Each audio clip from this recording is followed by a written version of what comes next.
బాధ కలగవచ్చు, కానీ మా గురువు గారి దగ్గర ఒక్కటి నేర్చుకున్నాను. నేను తెలుసుకుంది చాలాసార్లు ఎమోషన్గా నేను ఆయనతో వాదం వేసుకుంటున్నాను. మా నారాయణమూర్తి గారికి గురువు గారు అంటే పిచ్చాభిమానం, నా మీద కొర చూస్తున్నాడు. ఆయన దగ్గర ఏంట్రా ఈడు ఇలా మాట్లాడతాడు అనే విధంగా.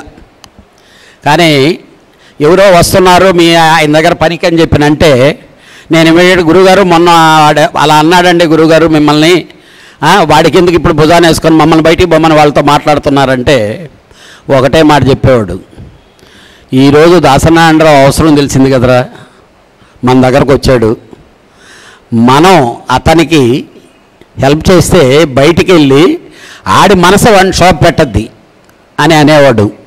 ప్రభుగారు ఈరోజు ఎంతమంది ఆయన గడప దొక్కారో చూసాం, ఎంతమంది ఆయన రోడ్డు దగ్గర క్యూలు కట్టారో చూసాం. వాళ్ళు వచ్చినా రాకపోయినా దాసనారాయణరావు గారి మీద ఉండే ప్రేమ అభిమానం, ఎవరు ప్రేమిస్తారు ఎవరు ద్వేషిస్తారు పైనుండే ఆయనకి తెలుసు. ఈ ఫిలిం నగర్ని వదిలేసి ఆయన ఎక్కడికి వెళ్ళరు, ఇక్కడ చూస్తూనే ఉంటారు. కాకపోతే ఒకటే, మా అమ్మగారు ఇంకా ఎన్ని రోజులు అక్కడ ఒంటరిగా ఉంటావు రావాయా అని చెప్పి బలవంతంగా తీసుకెళ్ళిపోయింది. డెఫినెట్గా ఆయన వెళ్ళేవాళ్ళు కాదు. అందుకే ఈ 3 నెలలు పోరాడాడు. నేను రానని అయినా రావాలని ఆమె దగ్గరికి తీసుకెళ్ళింది.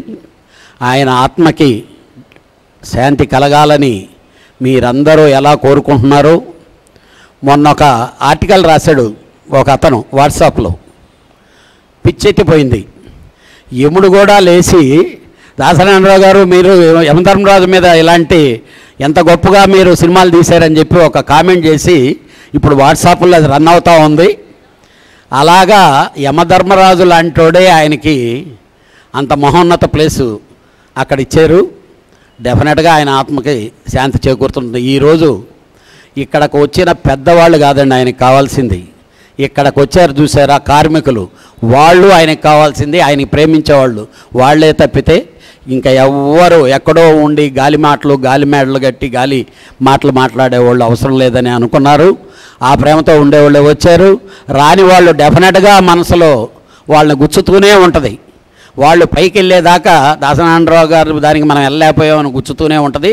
ఆ అనారోగ్యంతోనే వాళ్ళు ఫీల్ అవుతూ, ఆ ఆత్మశోభతోనే వాళ్ళు ఫీల్ అవుతూ ఉంటారు. దాని గురించి మనం పదే అనుకోవాల్సిన పని లేదు, మనం ఫీల్ అవ్వాల్సిన పని లేదు. Please subscribe filmy events.